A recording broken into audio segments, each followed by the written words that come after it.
Good morning, students. Today we will start chapter number 3. That one is financial statements of a company.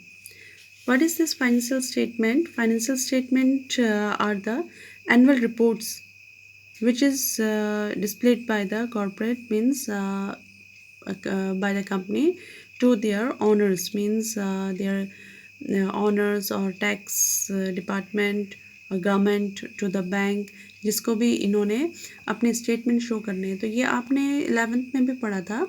तो financial statement जिसमें आप profit and loss account बनाते हैं, trading and profit and loss account and then after balance sheet.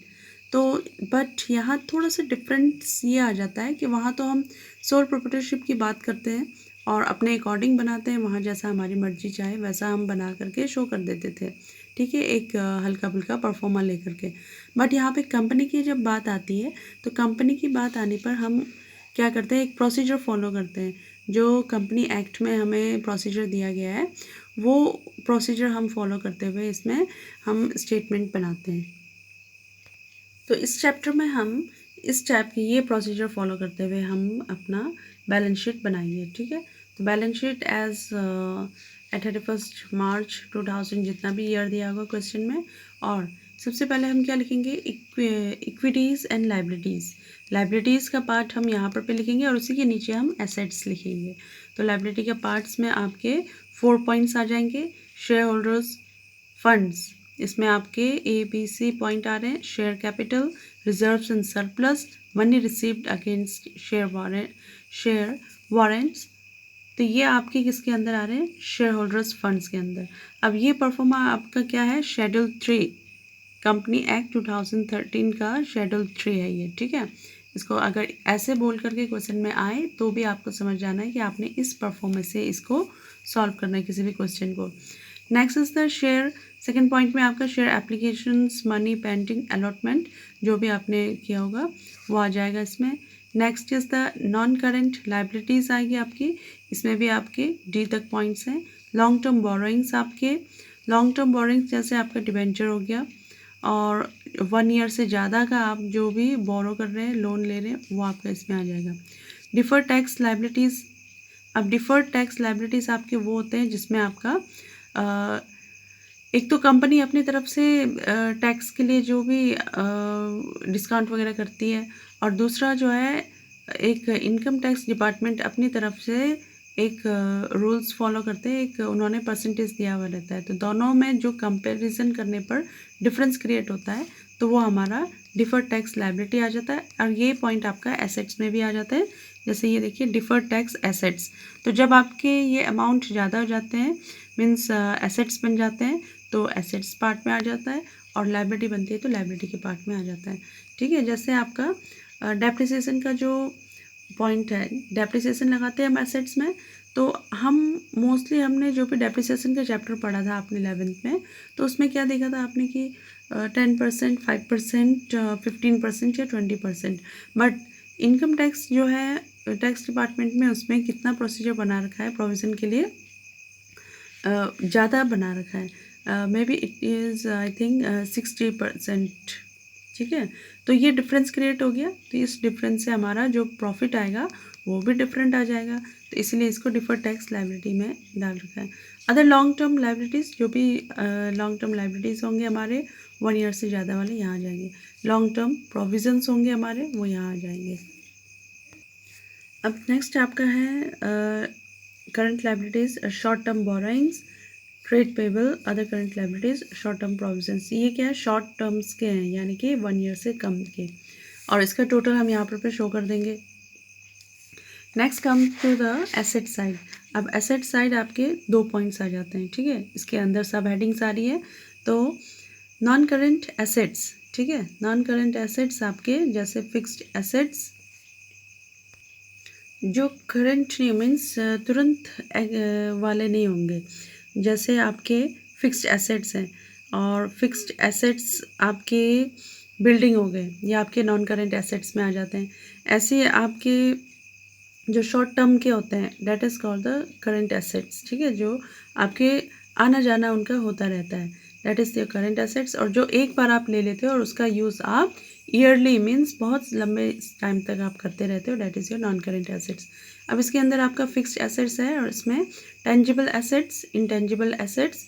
Tangible assets आपके वो होते हैं जिसको आप टच कर सकते हो, देख सकते हो। That's the building, land, furniture, machine, equipments और मशीनरी, प्लांट एंड मशीनरी, ये सारे आपके क्या होंगे, tangible assets.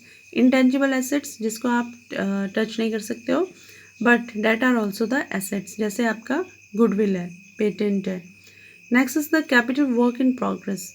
Capital work in progress आपके कैपिटल होते हैं जो अभी पूरी तरीके से कैपिटल नहीं बने होते हैं, वो जब वो काम कंप्लीट हो जाएगा तो फ्यूचर में वो कैपिटल बन जाएंगे और ये पॉइंट आपका यहाँ से हट जाएगा, तो इसको कहते हैं capital work in progress.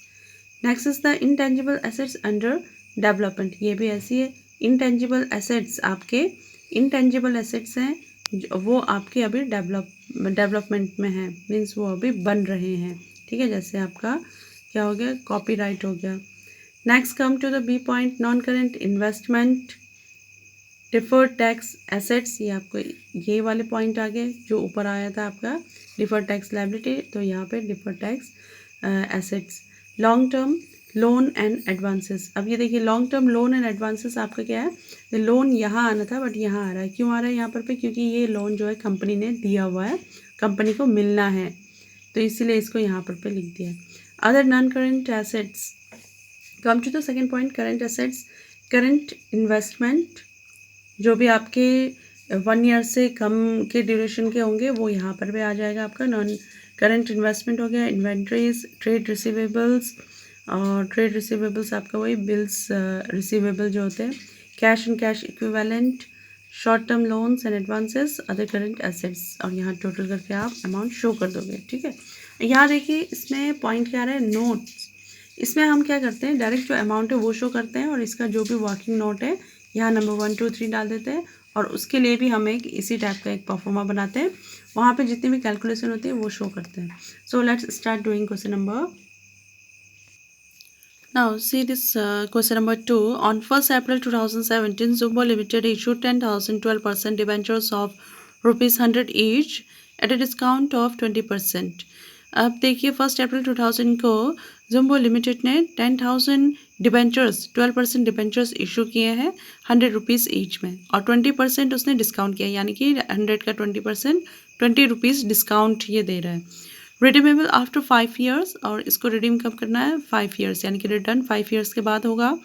The company decided to write off discount on issue of such debentures over the life time of the debentures. देखिए अब कंपनी ने ये डिसाइड किया, जो ये डिस्काउंट दिया है इन्होंने उसको वो 5 ईयर्स के बीच में, यानी कि जितना का डिबेंचर, जितने साल का इन्होंने डिबेंचर लिया हुआ है उतना लाइफ तक, यानी कि 5 ईयर्स तक उसको ये रिटर्न ऑफ करे, राइट ऑफ कर दे डिस्काउंट को, जितना भी आ रहा है डिस्काउंट उसको ये ईयरली राइट ऑफ करे, ठीक है। अब debentures lifetime, show the items in the balance sheet of the company immediately after the issue of these debentures। अब इनके इशू के तुरंत बाद हमने इसको अपने बैलेंस शीट में शो करना है। So let's start doing this one. तो इसको आपने इस तरीके से करना है, book of Jumbo limited, balance sheet as on April 1st 2017, ठीक है। Particulars, note number, amount. First आपने लिखना है, ये 2 पार्ट में डिवाइड है आपका, इक्विटी एंड लायबिलिटी, पहले लायबिलिटी आ जाएगी, then after that one here assets will come, assets, ठीक है। तो ये लायबिलिटी का पार्ट हो गया और ये एसेट्स का पार्ट हो गया। अब देखिए इक्विटी एंड लायबिलिटीज, तो सबसे पहले हम क्योंकि डिबेंचर्स इशू कर रहे हैं तो डिबेंचर एक तरफ से आपकी लायबिलिटी होती है, तो यहाँ पर नंबर 1 पॉइंट में आ जाएगा नॉन करेंट लायबिलिटी, ठीक है। और इसका हम क्या कर देते हैं, यहाँ नोट नंबर 1 डाल देते हैं। अब इसका नोट नंबर 1, तो यहाँ पर नोट ऑफ अकाउंट्स आपने बनाना है, डिटेल्स, नोट नंबर और अमाउंट। अब यहाँ पर यहाँ हम नोट नंबर 1 डाल देते हैं, क्योंकि ये नोट किससे रिलेटेड है, इस नंबर 1 से। जब हम ये देखेंगे तो यहाँ आएंगे, यहाँ क्या डिस्क्रिप्शन है इसका ये देख लेंगे इधर पे। तो यहाँ पर लिख देते हैं लॉन्ग टर्म बोरोइंग। अब इसके लिए क्या हो रहा है, 10,000 डिबेंचर्स इशू किए जा रहे हैं ₹100 के, तो ये अमाउंट आ जाएगी आपकी 10 लाख। तो ये अमाउंट लिखना है हमने यहाँ पर पे लॉन्ग टर्म बोरोइंग करके बोरोइंग, और यहाँ लिख दिया हमने ये अमाउंट। ठीक है, हो गया। क्योंकि जब हमें यहाँ देखेंगे तो इस नोट को हम यहाँ पर शो। अब यहाँ टोटल आ गया आपका, तो लाइबिलिटीज़ का पार्ट तो कंप्लीट हो गया आपका, क्योंकि आप यहाँ पर पे 12% डिबेंचर्स इशू कर रहे हैं। तो ये आ गया आपका लॉन्ग टर्म बोरोइंग करके 10 lakhs। अब यहाँ एसेट्स में आना है आपने, और यहाँ लिखना है आपने, इसके पॉइंट आ जाएगा number 1 point non current assets, और इसके अंदर आपकी हेडिंग आ जाएगी अदर नॉन करेंट एसेट्स। तो यह जाएगा अदर नॉन करेंट एसेट्स। यहाँ पर लिख दीजिए नंबर 2 पॉइंट। ठीक है, ये नंबर 1 था। अब नंबर 2 के लिए अदर नॉन करेंट एसेट्स आपके क्या हो गए, यहाँ पर भी लिख दीजिए number 2 point other non current assets. अब इसमें क्या हो रहा है आपका, हमने 20% डिस्काउंट पे इशू किया हुआ है, तो 20% निकालेंगे हम इसका। 100 का 20% 20 रुपीज़ आया, और 10,000 हम डिबेंचर्स इशू कर रहे हैं, तो ये कितना आ गया 2 lakhs। ठीक है, इसको इन्होंने क्या कहा गया है कि हमने इसको ये मतलब जितने साल का भी हमने डिबेंचर खरीदा हुआ है, 5 years का लिया हुआ है डिबेंचर, तो उतने साल तक हमने इसको रिटर्न ऑफ करना है। तो इसको हम क्या कर देंगे, 2 lakhs को हम डिवाइड कर देंगे 4/5 से। ठीक है, 5 years का है, और इसके किस्त बन जाएंगे इंस्टॉलमेंट 4, तो ये आ जाएगा आपका 1,60,000। यहाँ पर 1,60,000, और ये अमाउंट आपकी जाएगी ये पॉइंट नंबर 2 में 1,60,000।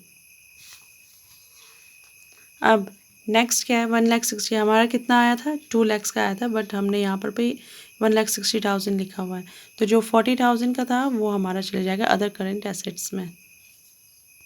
नेक्स्ट पॉइंट हमारा क्या होगा, current assets, other current assets number 3 point डालेंगे, और नोट नंबर 3, और यहाँ आ जाएंगे अदर करेंट एसेट्स करके 2 lakhs का। देखिए 160 क्या था, 4/5 पार्ट था, और इसका जो फर्स्ट पार्ट रहेगा था, यानी कि फर्स्ट पार्ट जो था वो कितना था 40,000, वो हमने शो करना है। तो यहाँ पर हम वो शो कर देंगे 3rd पॉइंट में। तो ये आ गया आपका 160 + 40, ये आपके एसेट्स पार्ट हो गए। अब जो रेस्ट ऑफ द पार्ट था, यानी कि डिस्काउंट को माइनस करके जो हमारा बचा, यानी कि 10 lakhs माइनस ये 2 lakhs हमारा डिस्काउंट जो है वो हम शो करेंगे कैश में, कैश एंड कैश इक्विवेलेंट, और यहाँ पे आ जाएगा आपका नंबर 4 नोट, और नंबर 4 नोट के लिए भी कैश। तो ये आ गया आपका 10 lakhs माइनस जो डिस्काउंट था 2 lakhs, तो ये आ गया आपका 8 lakhs। तो ये नंबर 4 पे चले जाएगा 8 lakhs। ठीक है, और टोटल आपका एसेट्स का टोटल भी आपका 10 lakh।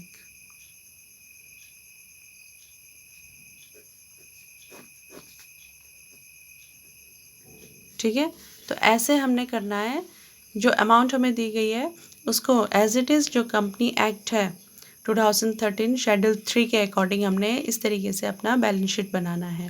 Okay, thank you students.